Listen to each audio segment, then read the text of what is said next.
रेतीची पूर्तता न केल्यास घरकुलधारकांचा आंदोलन करण्याचा इशारा, तहसीलदारांना दिले निवेदन।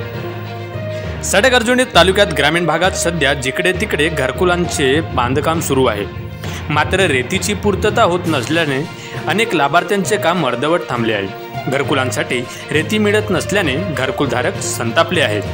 शासन निर्णयाच्या सांगण्यावरून घरकुलधारकांना रेती मिळेल असे सांगितले होते, मात्र तालुक्यात अजूनपर्यंत रेती डेपो नसल्याने रेतीचा मोठा अभाव आहे।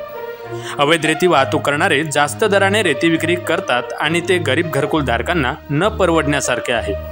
म्हणून याकडे संबंधित प्रशासनाने गांभीर्याने लक्ष देऊन घरकुलधारकांसाठी लवकरात लवकर रेतीची पूर्तता करून द्यावी आणि येत्या 7 दिवसात जर रेतीची पूर्तता न करण्यात आली नाही तर सर्व घरकुलधारक आंदोलन करू असा इशारा गटक ग्रामपंचायत कोसबी अंतर्गत येणाऱ्या बकीमेंडकी येथील संपूर्ण घरकुलधारकांनी निवेदनाद्वारे दिला आहे।